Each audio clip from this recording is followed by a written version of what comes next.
بہت پرانے زمانے کی بات ہے جب چھوٹے چھوٹے گاؤں میں زندگی صرف سانسوں سے نہیں بلکہ صبر سے چلتی تھی۔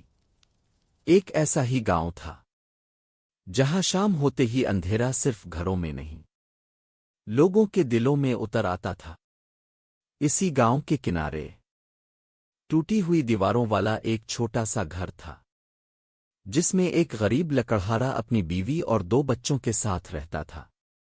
رات گہری ہو چکی تھی، ٹھنڈی ہوا دیواروں کی دراڑوں سے اندر آ رہی تھی اور اس گھر کے اندر ایسا سناٹا تھا جیسے ہر چیز تھک کر سو گئی ہو۔ ایک کونے میں بجھتا ہوا چولہا پڑا تھا جس کی راکھ میں جیسے ان کی امیدیں بھی ٹھنڈی پڑ چکی تھیں۔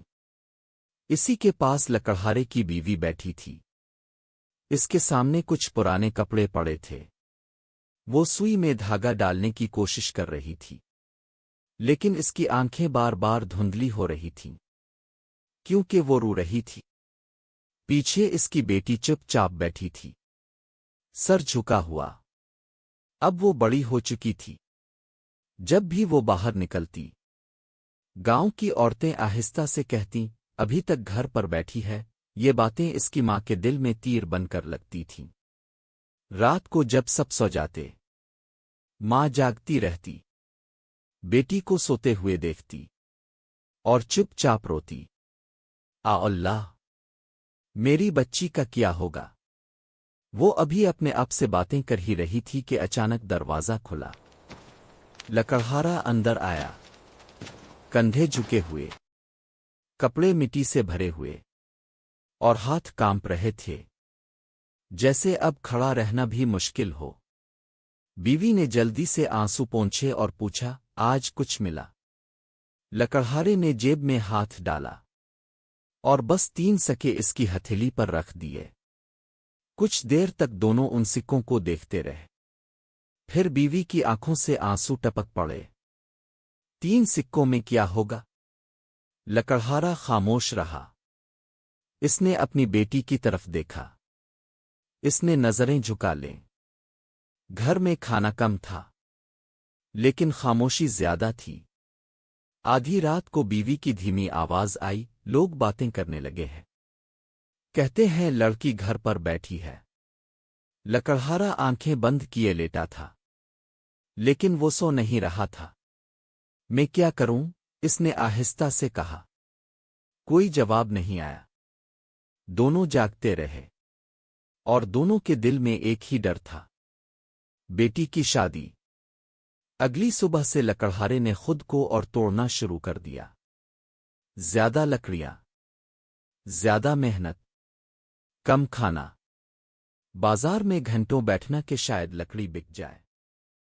ادھر ماں اور بیٹی لوگوں کے کپڑے سیتی رہے، انگلیاں چھل جاتی تھیں، آنکھیں لال ہو جاتی تھیں، لیکن ہر ٹانگ کا ایک دعا تھا کہ کچھ پیسے جمع ہو جائیں تاکہ بیٹی کی شادی ہو سکے۔ دھیرے دھیرے، کبھی 1، کبھی 2، کبھی بھوکے رہ کر انہوں نے کچھ سکے جمع کرنے شروع کیے۔ گھر میں ایک پرانا صندوق تھا، اسی میں وہ سکے رکھتے، لیکن اتنی محنت کے بعد بھی بس چند سکے ہی جمع ہو پائے۔ لکڑہارے کی بیوی روز رات کو انہیں گنتی اور رو پڑتی، پھر نماز پڑھ کر کہتی اے میرے رب، تو ہی تقدیر لکھتا ہے، ہماری تقدیر بھی بدل دے۔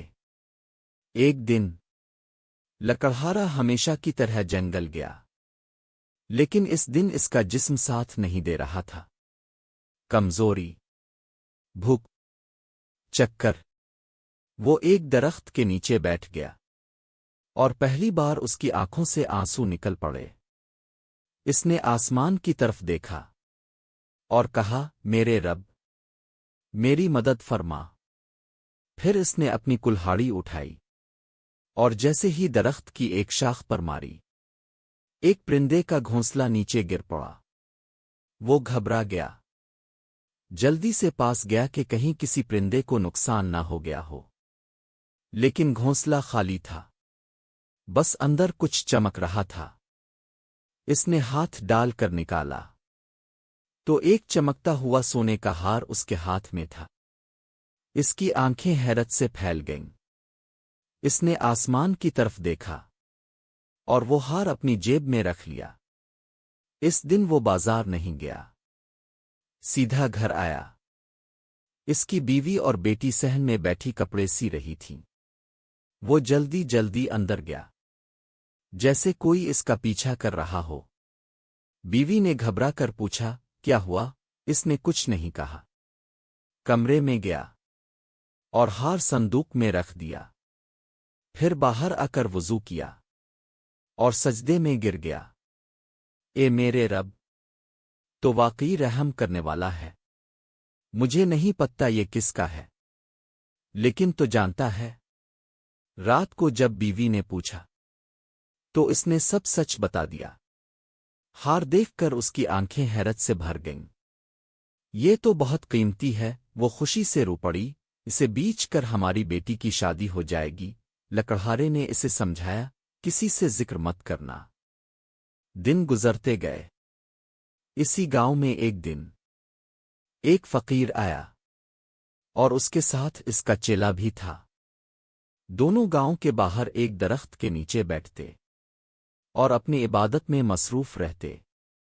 دھیرے دھیرے گاؤں میں ان کی چرچا شروع ہو گئی۔ لوگ کہنے لگے، یہ کوئی عام فقیر نہیں، یہ کسی سے کچھ مانگتے بھی نہیں، یہ شاید بہت پہنچے ہوئے ہیں۔ ایک دن گاؤں کا ایک مچھیرہ ان کے پاس اپنی پریشانی لے کر آیا۔ وہ بیٹھ کر اپنا حال سنانے لگا۔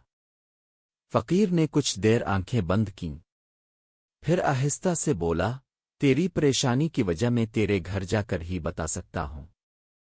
پھر وہ اپنے چیلے کے ساتھ مچھیرے کے گھر گیا۔ وہاں جا کر اس نے کچھ دعائیں پڑھے، کچھ پھونک ماری، اور کچھ ہی دنوں میں مچھیرے کا کام اچانک چل پڑا۔ اس کی کمائی بڑھ گئی، منافع ہونے لگا۔ بس یہی بات پورے گاؤں میں آگ کی طرح پھیل گئی۔ لوگ کہنے لگے، فقیر بابا بہت پہنچے ہوئے ہیں، جس کے گھر جاتے ہیں اس کی قسمت بدل دیتے ہیں۔ جب یہ بات لکڑہارے کی بیوی نے سنی تو اس کے دل میں بھی ایک امید جاگ اٹھی۔ اس نے آسمان کی طرف دیکھا اور دھیمے سے کہا، شاید ہماری بیٹی کی قسمت بھی بدل جائے، شاید اسے کوئی اچھا رشتہ مل جائے اور اس کی شادی بھی اچھے گھر میں ہو جائے۔ وہ اپنی پڑوسن کے ساتھ فقیر کے پاس گئی۔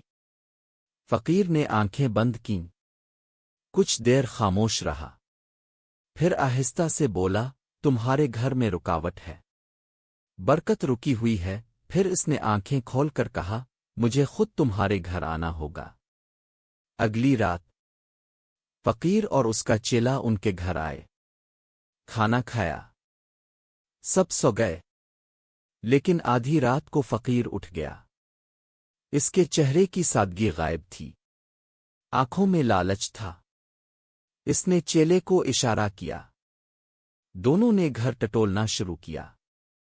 صندوق ملا، کھولا، پہلے تو کچھ سکے ہی نظر آئے۔ چیلا ہنسنے لگا، استاد یہاں تو کچھ نہیں۔ تبھی جیسے ہی صندوق الٹا کیا، وہ چمکتا ہوا ہار نیچے گر پڑا۔ دونوں کی آنکھیں چمک اٹھیں۔ یہی ہے اصل مال، انہیں نہیں معلوم تھا۔ دروازے کے پیچھے لکڑہارے کا بیٹا کھڑا سب دیکھ رہا تھا۔ اس کا دل زور زور سے دھڑک رہا تھا، لیکن اس بار وہ ڈرا نہیں۔ جیسے ہی فقیر نے ہار اٹھایا، لڑکا پوری طاقت سے چلایا، چور چور، بچاؤ! اس کی آواز رات کی خاموشی چیر گئی۔ فقیر اور چیلا گھبرا گئے، ان کے ہاتھ کانپ گئے۔ ہار ان کے ہاتھ سے چھوٹ کر زمین پر گر پڑا۔ سکے چاروں طرف بکھر گئے۔ باہر سے لوگوں کے دوڑنے کی آواز آنے لگی۔ کس کے گھر سے آواز آئی؟ فقیر کچھ اٹھائے بغیر بھاگا، چیلا اس کے پیچھے۔ دروازہ کھلا، گاؤں والے اندر گھس آئے، پھر سب ان کے پیچھے بھاگے۔ تھوڑی دور جا کر دونوں پکڑے گئے۔ صبح ہوتے ہوتے پورا گاؤں اکٹھا ہو گیا۔